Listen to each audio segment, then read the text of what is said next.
Je voudrais que vous me donniez déjà une petite définition de cette chirurgie ambulatoire.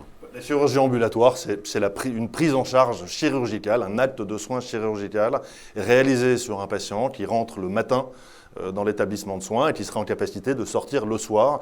Donc c'est une prise en charge sans nuit d'hospitalisation, au-delà de laquelle on passe en hospitalisation conventionnelle. D'accord, donc il ne sera pas hospitalisé, il ne passera pas la nuit dans l'hôpital, aussi bien dans le public que dans le privé. Alors pourquoi ce retard de la France par rapport aux USA, par rapport aux pays d'Europe du Nord ? Alors, le retard de la France, le privé fait plus de 50% de la chirurgie en France et fait 70% de la chirurgie ambulatoire. Accessoirement, nous, le groupe Vitalia, on fait sur la totalité de nos actes de chirurgie 65% de chirurgie ambulatoire. Donc là, vous comparez avec le public. Je suis juste en train de dire qu'on ne peut pas dire que la France est en retard pour ce qui concerne le secteur privé. Alors on peut dire que la France est en retard si on prend la moyenne du privé et du public, mais cette moyenne, si elle est tellement basse par rapport au reste de nos amis européens, et on ne parle évidemment pas des États-Unis qui est à plus de 90%, c'est parce que le public est à 40% de chirurgie ambulatoire. C'est pour cette raison-là. Donc oui, il y a des sources d'économie et on y viendra, j'espère. Donc différence entre la France et certains autres pays comme les États-Unis et l'Europe du Nord, et différence aussi entre donc le public et le privé. Alors il y a une différence entre le public et le privé. Le secteur privé, il y a 15 ans, il y a 15 ans, le secteur privé c'était 1100 établissements. Aujourd'hui c'est 600 établissements. Donc on s'est restructuré de manière absolument majeure dans les 15 dernières années en faisant des regroupements d'établissements. Dans la souffrance ? Pas dans la souffrance. Ouais. C'est toujours une source d'économie, mais d'ailleurs c'est pas la première source d'efficience, c'est d'abord une source d'efficience médicale, un regroupement d'établissements, mettre plusieurs praticiens ensemble, les faire s'associer, regrouper les autorisations, c'est toujours un gage de qualité, une prise en charge par un plus grand nombre de praticiens. Mais toutes ces restructurations qu'on a réussi à faire au cours des 15 dernières années, à chaque étape de ces regroupements qui ont nécessité des développements immobiliers, dans certains cas des constructions immobilières, on s'est posé la question: qu'est-ce que cela signifie, si on veut faire de l'ambulatoire, de reconstruire un établissement privé ou d'en regrouper deux ? C'est nécessairement de réduire le nombre de lits d'hospitalisation conventionnelle au profit d'un service ambulatoire. Et c'est la raison pour laquelle, dans toutes nos démarches, pour parler du privé depuis 15 ans, on a mis, parce que les gouvernements ont toujours voulu que la chirurgie ambulatoire se développe, et ils ont raison, mis cette problématique au cœur de la restructuration du privé. Alors, c'est vrai qu'il n'y a pas si longtemps, 10-15 ans, la chirurgie ambulatoire était plutôt limitée, voire même interdite. Interdite, c'est pas quelque chose qui se fait et qu'on décrète. Alors, nous, Vitalia, ou comme les groupes privés, on est opérateur de soins. C'est-à-dire qu'on n'est pas professionnel de la chirurgie ou de la médecine. Ça, on laisse ça aux praticiens libéraux qui ont fait des études très longues et qui sont des très grands spécialistes. Ça a été à eux, dans le temps, de définir les actes qui, compte tenu des techniques médicales ou techniques chirurgicales, les actes qui pouvaient être faits en ambulatoire, en dépendant bien entendu des complications post-opératoires qui ont pu être constatées. Et donc tout ça s'est développé bien entendu avec le temps. On ne décrète pas du jour au lendemain qu'un acte d'hospitalisation conventionnelle peut être fait en ambulatoire. Ça s'est fait avec le temps. Il y en a un certain nombre aujourd'hui, 37 ou 38, qui sont des gestes marqueurs, qui sont définis comme pouvant être faits en ambulatoire. C'est à partir de ça que l'hôpital va probablement travailler dans les mois qui viennent. Le privé pourrait être un petit conseil du public. Soit on se dit que le privé... Est-ce que le public le demande ? C'est très simple. Soit on se dit qu'on est un bon élève parce qu'on fait 70% des actes ambulatoires de l'Hexagone et que nous on en fait 65 sur la totalité de nos actes et que donc le public et l'État se dit ils ont réussi quelque chose. Voyons comment ils ont fait et essayons d'en tirer profit, je ne parle pas pécuniairement, mais profit pour l'organisation de l'hôpital, mais nous on est à la disposition de tout le monde. Enfin je veux dire, bien entendu, on est complètement alliés, je vous le disais tout à l'heure, derrière l'effort national, les économies. Si c'est une source d'économie, on veut bien se mettre autour de la table avec qui vous voulez et qui le souhaite, le gouvernement et le ministère, ou les agences régionales de santé, pour expliquer les étapes à franchir pour réussir à faire de l'ambulatoire. D'accord, donc il y a un intérêt de l'ambulatoire pour l'hospitalisation, pour l'hôpital, pour l'économie. Est-ce qu'il y a un intérêt aussi pour le patient, finalement ? C'est quand même lui qui compte. Pour le patient, c'est formidable, bien entendu. Quelle est la valeur ajoutée pour le patient ? La valeur ajoutée pour le patient, c'est de rentrer le matin, de sortir le soir et de ne pas passer une nuit à l'hôpital. C'est toujours absolument merveilleux de pouvoir se dire « je me fais opérer et je serai de retour chez moi ce soir ». C'est très bien. D'ailleurs, quand vous parliez d'actes qui pourraient être passés en ambulatoire, quand on parle de retour à domicile, d'hospitalisation à domicile, bien entendu, on pourrait imaginer que ça participe à l'augmentation de l'ambulatoire, que certains actes qui serait peut-être à la frontière entre l'hospitalisation conventionnelle et l'hospitalisation en ambulatoire, ou la chirurgie ambulatoire, pourrait passer en ambulatoire parce qu'on prendrait en charge les patients après à domicile. Donc il y a énormément de manières de développer cet ambulatoire. Le patient aussi puisse se prendre en charge aussi, non? Il faut aussi éduquer, il faut une certaine éducation aussi du patient, il faut aussi modifier... Le privé, on fait plus de 50% de la chirurgie en France, je le redis, et 70% de l'ambulatoire. Donc si je ne suis pas complètement fou, Info 735, c'est donc 35% de la chirurgie du privé qui est faite en ambulatoire. C'est 37% pardon, de la chirurgie, chirurgie totale est faite en ambulatoire. 35% des Français se font prendre en charge en ambulatoire. Je pense qu'ils savent tous ce que c'est maintenant. Enfin, on a tous quelqu'un autour de chez nous, dans nos familles ou dans notre environnement, qui a eu une intervention en ambulatoire, qui est rentré, un enfant pour des dents de sagesse, un senior pour des varices. On sait ce que c'est. Bien entendu, le Français est déjà éduqué à ça. Alors, on parle beaucoup d'économie, de la chirurgie en ambulatoire. On a des chiffres qui sont un petit peu contradictoires ces derniers temps. La Cour des comptes a dit qu'on pouvait économiser 5 milliards 5 milliards d'euros les prochaines années. Marisol Touraine a parlé d'1 milliard. Et le patron de la FHF, Fédération Hospitalière de France, on va voir si notre ami Maxime Cotterman va nous le confirmer, dit qu'on peut économiser au maximum 570 millions d'euros. C'est bien, on passe d'à peu près de 5 milliards à 570 millions d'euros, donc c'est 10% qui ont disparu du jour au lendemain. Mais ça, vous savez, depuis 2 ans, c'est le syndrome des grandes annonces.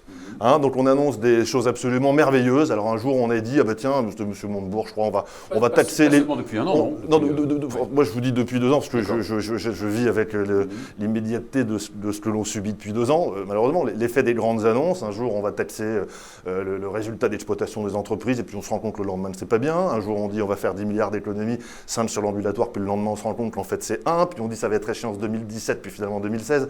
Alors qui croit, non mais les effets des grandes annonces ne veulent rien dire. L'ambulatoire, c'est extrêmement factuel. D'abord, ça ne se fait pas en 2 ans. On ne fait pas de l'économie sur de l'ambulatoire en 2 ans. Et puis au départ, l'ambulatoire, pour pouvoir le faire, c'est un coût. Alors moi, j'aimerais surtout qu'on me dise quel va être le coût du passage à l'ambulatoire, avant qu'on me parle d'économie. Oui, alors on dit que justement, le développement de l'ambulatoire entraîne certains risques, les suppressions d'emplois, en premier lieu. Attendez. D'abord, le coût de l'ambulatoire. Je voudrais juste, si c'est possible, revenir au coût de l'ambulatoire. Les plans Hôpital 2007 et Hôpital 2012, qui ont donc englouti des milliards d'euros pour reconstruire des hôpitaux. Bon. Ces plans-là, hôpitaux reconstruits, n'ont jamais laissé aucune part à l'ambulatoire. C'est-à-dire que malheureusement, l'ambulatoire a pris 4 points. On ne peut pas dire que la restructuration immobilière des hôpitaux ait réellement favorisé l'ambulatoire. Et ça ne date pas de 2 ans. Ça ne date pas de 2 ans. Évidemment, plan Hôpital 2007-2012. Si on veut faire de l'ambulatoire demain, il va bien falloir qu'on restructure l'organisation de nos établissements. On va en venir évidemment aux salariés dans une seconde, mais l'organisation d'un établissement, c'est sa structure, c'est son fonctionnement déjà. Et son fonctionnement immobilier, on ne fonctionne pas de la même manière au niveau immobilier, circulation des patients, espace dédié, des chambres ou des box, quand on fait de l'hospitalisation conventionnelle ou de l'ambulatoire. Donc on a reconstruit des hôpitaux dans tous les sens à coups de milliards. Combien ça va coûter d'adapter ces immobiliers pour ceux qui sont neufs et les autres pour ceux qui sont vieux, les adapter à l'ambulatoire? Si on ne fait pas ça, ce n'est pas la peine de parler d'économie.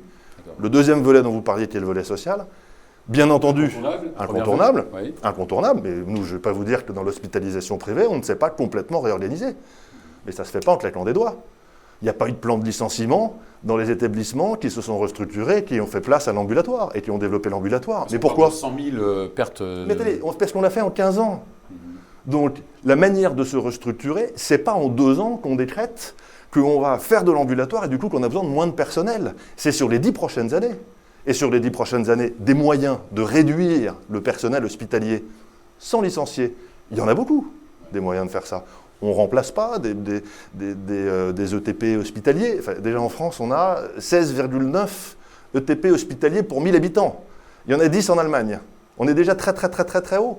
Dans les 10 ou 15 années qui viennent, si on veut que l'ambulatoire représente une économie, il va falloir revoir la structure de coût de l'hôpital. Et revoir cette structure de coûts, c'est d'abord la première ligne qui fait 65 ou 70% du chiffre d'affaires de l'hôpital, la masse salariale. Ça doit se faire sur 10 ou 15 ans. Je réfute totalement, salariale, mais je réfute totalement, mais bien sûr, diminution des mètres carrés. Bien sûr, diminution des lits, ou réorganisation des mètres carrés. On ne va pas non plus déconstruire ou détruire des hôpitaux qui existent. Mais bien entendu, pas la peine de chauffer 500 chambres dans un hôpital si on estime qu'en passant des actes en ambulatoire, on n'a plus besoin que de 300. Oui, bien sûr, c'est ultra pragmatique. On dit aussi que allez-y. Non, je disais je réfute. Non mais je suis français, je réfute la thèse qu'il faille licencier à l'hôpital. C'est pas comme ça que ça marche. Il faut ne plus embaucher, si on fait de l'ambulatoire, si on n'en fait pas normalement aussi, mais bon ça c'est la politique, il faut ne plus embaucher et ne pas renouveler. Voilà. Et là on fera une économie. Alors on parle aussi de risque, avec le développement de l'ambulatoire, de risque de baisse de la tarification des actes. Bon alors d'abord, public ou privé, depuis 2 ans ou 3 ans, le tarif des actes, qu'ils soient faits en chirurgie conventionnelle ou en chirurgie ambulatoire, baisse. Voilà.